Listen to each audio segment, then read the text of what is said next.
I did not know that one small letter could change the whole direction of my life. I did not know it the night I found it lying on cold cement near my car. I only knew that something bright and purple had no business being in a place filled with danger and shadows. I bent down to pick it up because it looked out of place. A soft piece of paper in a world made of steel and violence.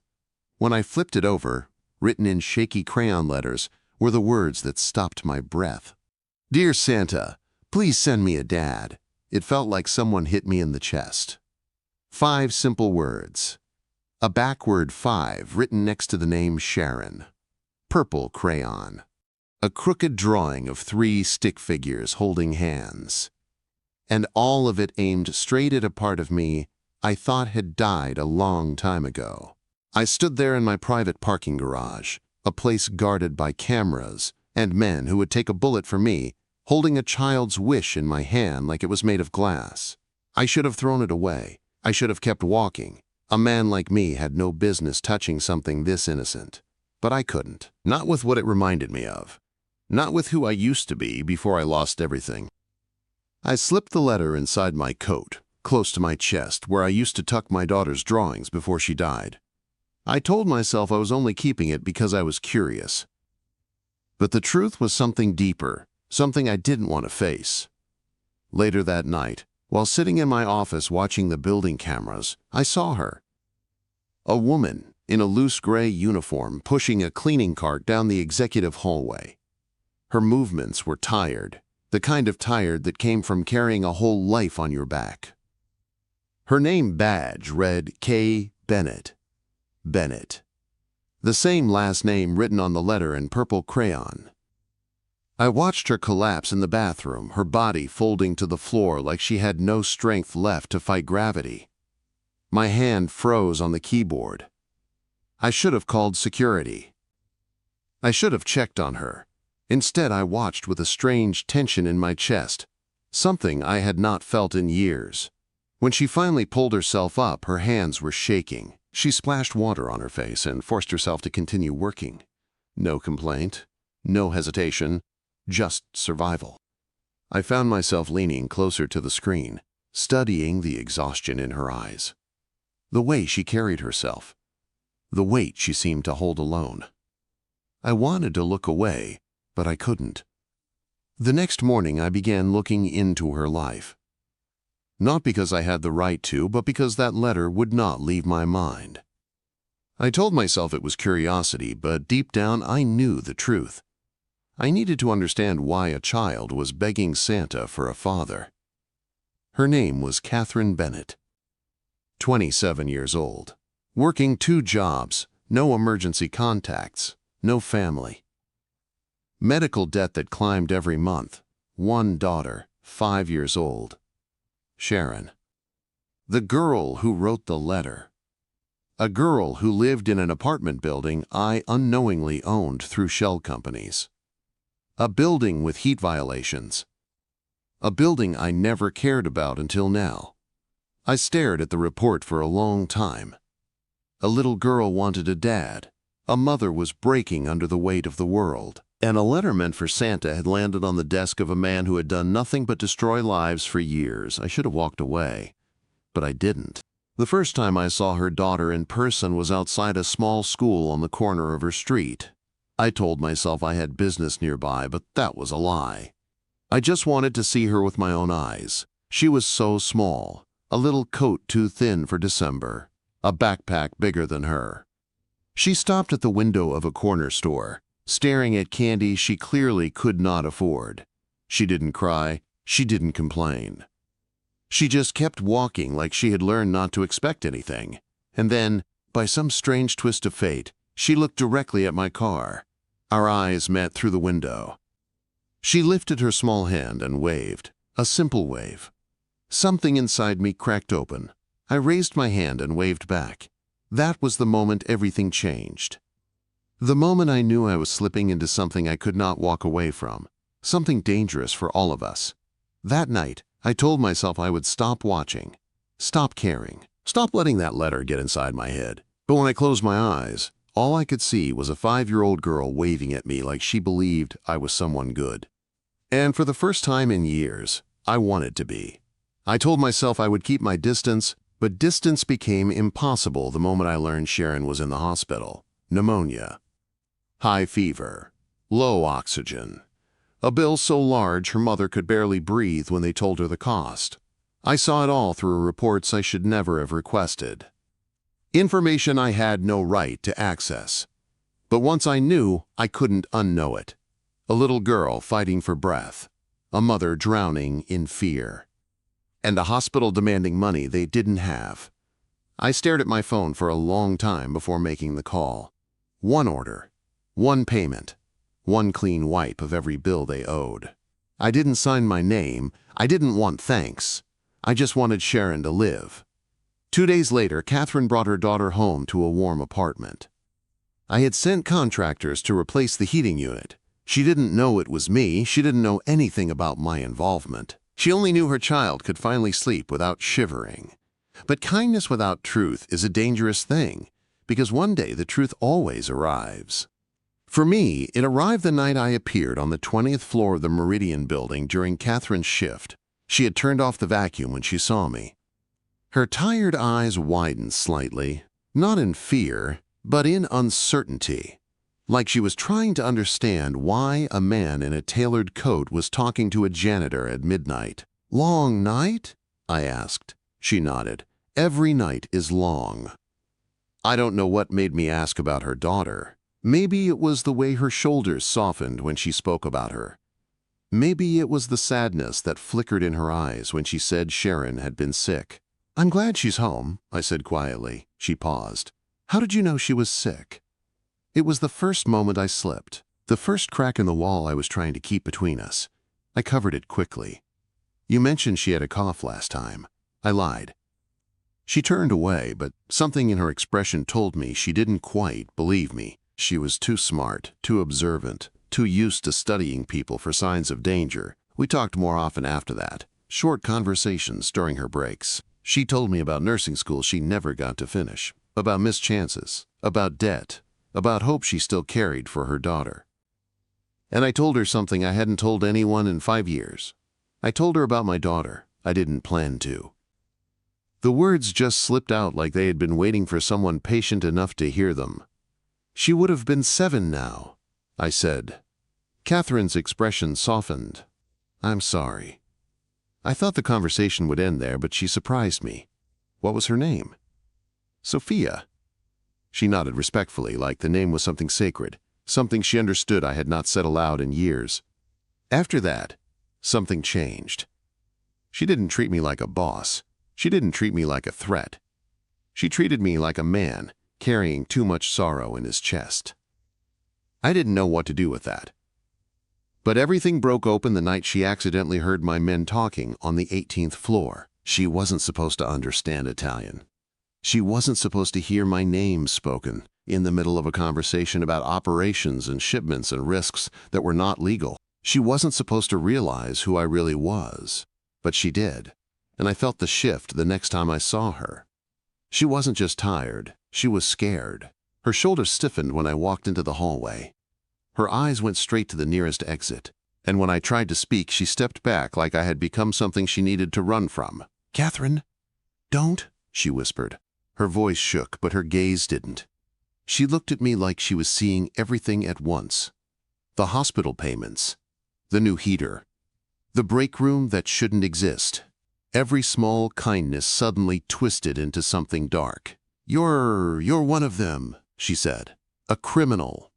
I did not deny it. I couldn't.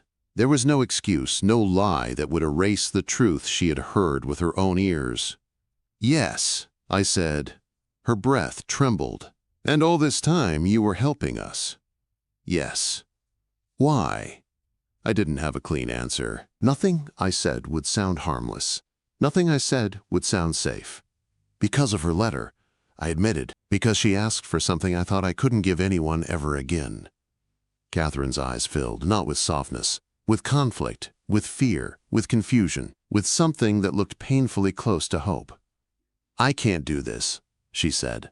"I can't let someone like you near my daughter. I can't." That was when we heard small footsteps. Sharon appeared in the hallway, holding her stuffed rabbit, rubbing sleep from her eyes. She looked at me, smiled, and whispered the name she had somehow created on her own. The Angel Man. Everything inside me broke at once. Catherine froze.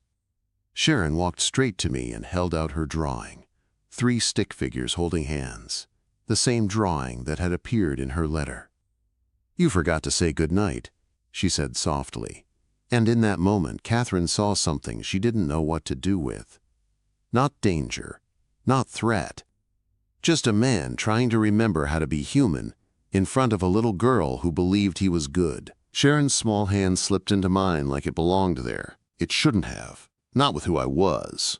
Not with what I had done. But she stood there in her pajamas, looking up at me with trust so pure it made my chest ache. Catherine stepped forward fast, as if she needed to pull Sharon back, but she stopped. I could see the storm inside her. Fear, gratitude, confusion, and something that looked like grief she had carried alone for too long. "Sharon," she whispered. "Honey, it's late." "But he didn't say goodnight," Sharon said. "He always waves at me now." Catherine closed her eyes.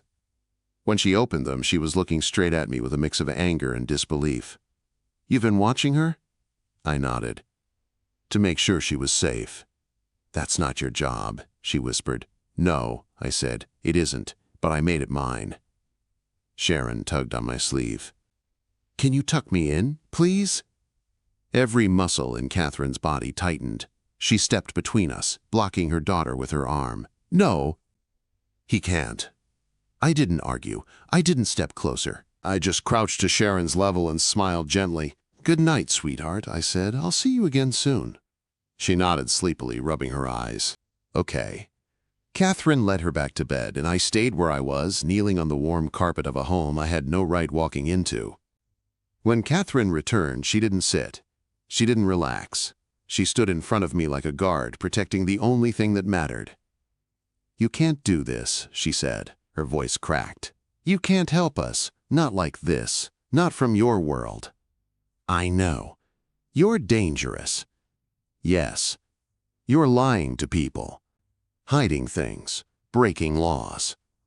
"Yes." "And yet you paid her hospital bills," she whispered. "You fixed the heat. You created that break room. You show up at her school. Why?" I forced myself to stand slow enough not to startle her. "Because I lost a daughter once, and I couldn't save her. But when I saw Sharon, when I found that letter, it felt like someone put a second chance in my hands." Catherine pressed her lips together. Her voice came out quiet. "Second chances don't come from men like you." I didn't argue. I didn't try to convince her. Instead, I said the one thing I had never admitted aloud. "I want to be better," I said, "because of you, because of her." She shook her head. "I can't let you become part of her life. It's not safe." "I know," I repeated. We stared at each other for a long moment. Two people from different worlds pulled together by a child's wish written in purple crayon. And then everything fell apart. It started with a call I didn't want to answer. My right-hand man, Vincent, had found out about my cooperation with federal investigators. He knew I was giving information that would tear down criminal networks bigger than mine. He knew I was planning to walk away from the empire we built. He was furious. He felt betrayed. And traitors, in our world, are handled the same way every time. He didn't come after me first. He came after what he thought I loved. Catherine. Sharon. I didn't even have time to think. I drove to their apartment at 3 in the morning. I didn't knock. I pounded on the door like a man losing his mind. Catherine opened it with fear already in her eyes. One look at my face and she grabbed Sharon from bed without asking questions. "What happened?" she whispered. "They're coming," I said. "You need to leave. Now. Get whatever you can carry." She froze. "They're coming for us?" "Yes." "Because of you?" "Yes." Her face broke. But she didn't waste time crying. She started stuffing clothes into a bag while I watched the windows, feeling the same kind of terror I had felt the day my daughter died. Sharon clung to her mother, sleepy and confused. "Mommy?" Catherine's voice shook. "We're going to take a trip, sweetheart." 10 minutes later, we were in the car. My driver sped through the city while I held Sharon in my arms. She nestled into my chest without knowing that men were hunting us. Catherine kept twisting in her seat, staring at her daughter with a kind of fear that tore me apart. "You brought danger into our lives," she whispered. "You did this." "I know," I said, "but I'm going to get you out." Quote, "And I meant it with everything I had left. By dawn, federal marshals arrived at the safe house. They wanted to take Catherine and Sharon into witness protection. New names, new lives, no contact with me, ever." Catherine looked at me like she was breaking in two. "Is this the only way?" "It's the safest way," the marshal said. Sharon clung to my shirt, refusing to let go. Catherine shook her head. "No, not if it means she loses you too." I stared at her, shocked. "Catherine," she wiped her eyes, "she believes in you, and you believe in her. I'm not taking that away." The marshal tried again. "Ma'am, he cannot stay in your life. He's a federal witness, a former crime boss. This is not a fairy tale." She looked right at me. "Maybe it is." My throat tightened. She chose me, she chose us, and now I had to make a choice of my own. The marshal kept talking, listing rules and warnings and all the ways this could go wrong. Catherine wasn't listening. Her eyes stayed on me, locked in a way that made my chest tighten with something I had no right to feel. Hope. Real, painful hope. "We're not going into witness protection if it means losing him," she said again. Her voice shook, but the decision didn't. "Sharon finally feels safe with someone. I'm not ripping that away." The marshal sighed, frustrated. "Ma'am, this man is a former Mafia boss. People will want him dead. That puts you and your daughter at risk." "I know," she said, "but leaving him would break her heart. And mine too." My heart wasn't used to this kind of impact. It felt like Catherine had reached inside me and touched something no one had dared to touch in years. "Catherine," I said softly, "you don't owe me anything. You should take the safest option." She stepped closer, her hands trembling. "I'm thinking about my daughter. She sees you as something good." "I'm not good," I whispered. She shook her head. "You're trying to be, and that's more than most people ever do."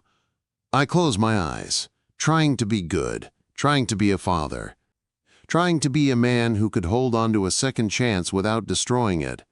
For the first time in years, it felt possible. Nunks. The marshals argued, but they couldn't force her. Catherine chose my side of the world. Not the criminal side, but the side where I took responsibility for their safety with everything I had left.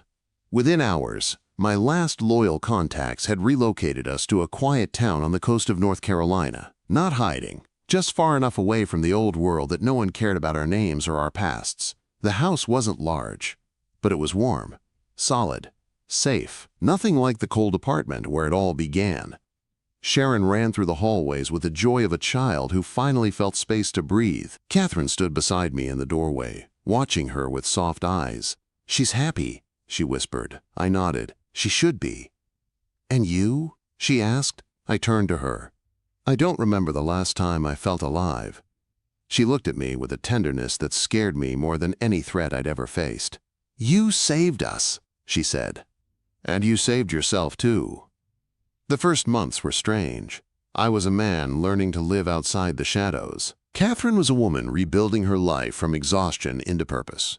Sharon was a little girl discovering what safety felt like. I found work through a legitimate security company. Quiet, legal, simple. Catherine finished her nursing certification. Sharon started first grade and brought home drawings of 3 stick figures holding hands, only this time they had names. Her mommy. And me. I never asked her to, she just did. One year after we left New York, on a calm December evening, Sharon slapped a purple crayon Christmas letter onto the kitchen table. "For Santa," she said proudly. I unfolded it with careful hands. "Dear Santa, please let my angel man stay. Please let Mommy smile every day. And please keep our house warm forever. Love, Sharon." My eyes stung in a way I wasn't used to. Catherine read it over my shoulder and covered her mouth with her hand. "She doesn't want toys," she whispered. "She just wants us." I swallowed hard. "She deserves everything." "Julio," Catherine said gently, "you already gave her everything she asked for." Maybe she was right. Maybe I had. Not by being perfect.